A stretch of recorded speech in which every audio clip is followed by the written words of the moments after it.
Vaheguru Ji Ka Khalsa, Vaheguru Ji Ki Fateh, bienvenue à vous mes amis. Aujourd'hui je vais traiter de la question de l'impureté. Alors on la retrouve mentionnée sous des termes assez différents dans le Shri Guru Granth Sahib Ji Maharaj. Je voudrais m'arrêter précisément aujourd'hui sur le terme Sutak qui est employé le plus communément par nos maîtres de mémoire bénis pour désigner cette question de l'impureté. Donc, tout de suite, nous allons nous rendre dans le Shri Guru Granth Sahib Ji, au an 472, au verset 13, où nous apprenons, c'est Guru Nanak Dev Ji qui nous enseigne, Jekar Sutak Maniye, Sabte Sutak Hoe, c'est-à-dire que si on considère, si on accepte le principe de l'impureté, eh bien, alors on constate qu'il y a de l'impureté en toute chose. Donc, que signifie étymologiquement le mot sutak? Sutak, c'est un mot qui n'est pas directement un mot issu du sanskrit, mais du marathi, qui lui-même dérive en fait du sanskrit sutanem, sutta, sutanem, et de ce que l'on appelle plus anciennement l'indo-européen, c'est-à-dire la langue primitive qui est originelle à la fois à la langue védique et qui est le sanskrit et en même temps aux langues européennes. Et donc sutta, sutanem au départ, ça signifie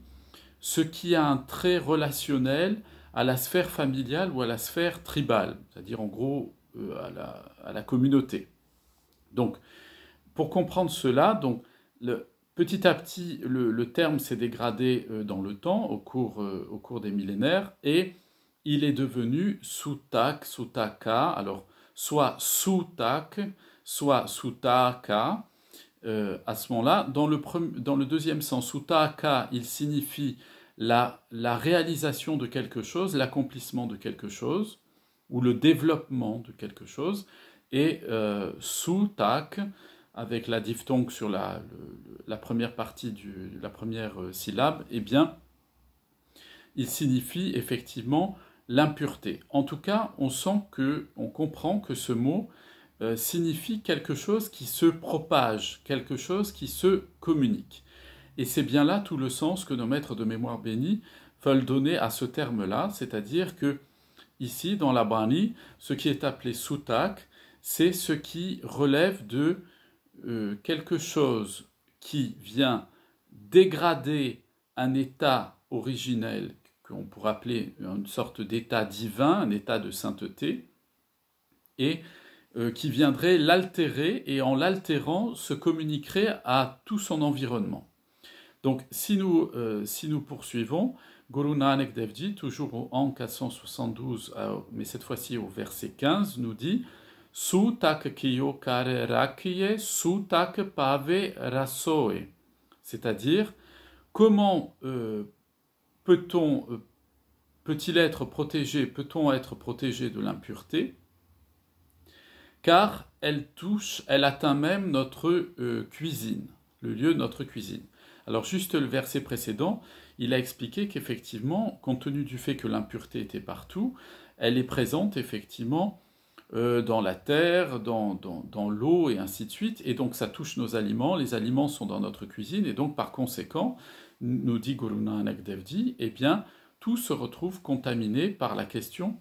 de l'impureté. Donc, là encore, un peu plus loin dans cette péricope-là, ce passage-là de la Bani, Guru Nanak Dev Ji nous dit Nanak sutak evna utre gyan utare toe. Et Guru Nanak Dev Ji nous explique qu'en fait, ce n'est pas en pratiquant un rituel dépourvu de connaissances spirituelles qu'on va pouvoir à ce moment-là se défaire de ce sutak, de cette impureté. Pourquoi? Parce que Guru Nanak Dev Ji nous fait comprendre que la notion d'impureté n'est pas quelque chose qui serait purement extérieur à nous, parce que ça voudrait dire qu'on a une considération qui se fonde dans la dualité, mais qu'il s'agit bien de quelque chose qui provient de notre ignorance. Et donc à partir du moment où nous nous tenons, Dieu nous en préserve, dans l'ignorance spirituelle, eh bien tout ce que nous produisons à partir de là correspond au monde du sotak, au monde de l'impureté, c'est-à-dire de ce qui n'est pas dans le monde de l'unicité d'avec Dieu, c'est-à-dire qui n'est pas consciemment rattaché à sa source originelle qu'est le Seigneur Vaheguru lui-même. Ainsi, nous voyons que Guru Nanak Dev Ji nous explique que pour retirer l'impureté, c'est-à-dire pour retirer le champ qui crée une séparation entre les gens et entre les êtres, eh bien, que faut-il il nous le dit, Kian utare toe, eh bien, ça ne peut être lavé,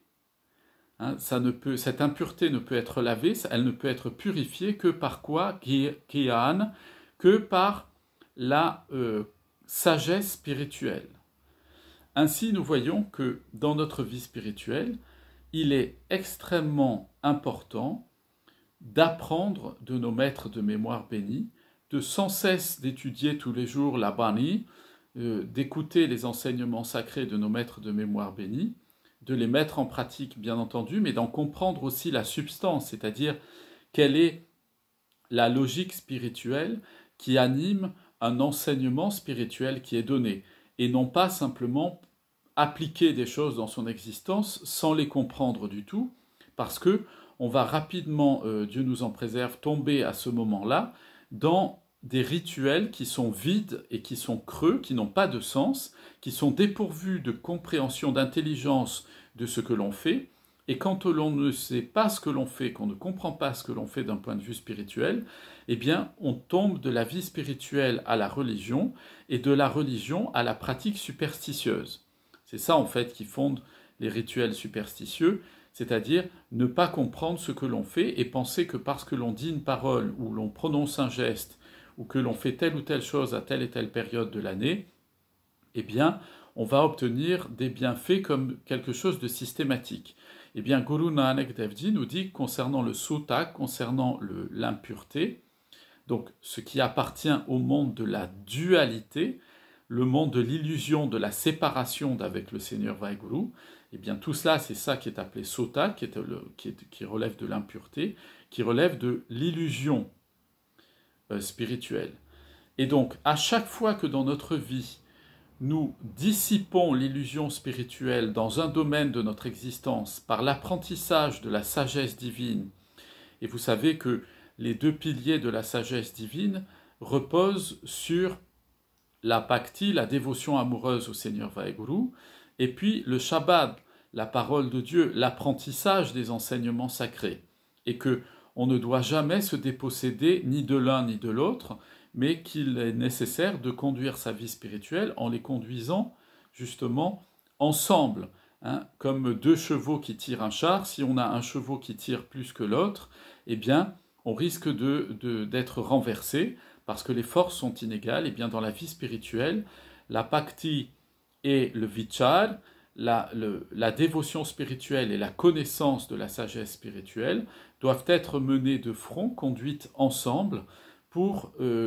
qu'en nous se dissipe le sutak, c'est-à-dire se dissipe en nous l'impureté, et que notre regard se posant comme étant un regard d'unité et pas un regard de dualité, un regard d'union et pas un regard de division, eh bien à ce moment-là, on va obtenir ce que l'on appelle d'un point de vue spirituel le discernement. Et que le discernement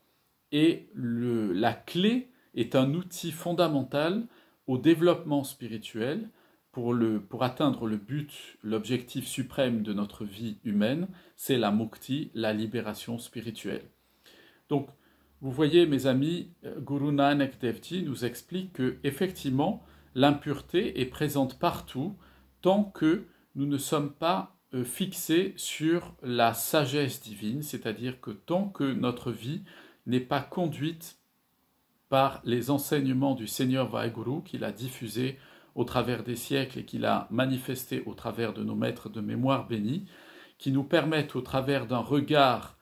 dissipant la dualité, de voir la réalité telle qu'elle est objectivement et de pouvoir discerner ce qui est bon pour notre vie spirituelle, ce qui est utile à notre vie spirituelle et ce qui va permettre le progrès de notre vie spirituelle. Voilà ce que c'est que la dissipation de l'impureté, c'est passer des ténèbres à la lumière, et pour cela, eh bien, c'est l'œuvre du gourou, c'est l'œuvre du maître spirituel en nous, gourou, celui qui fait passer de l'ignorance à la connaissance, de la nuit à la lumière. Je vous souhaite à tous de passer une excellente journée, plein de bénédictions sur vous, vos familles, vos amis, vos voisins et tous ceux que vous aimez. Je vous dis à très bientôt. Vaheguru Ji Ka Khalsa, Vaheguru Ji Ki Fateh.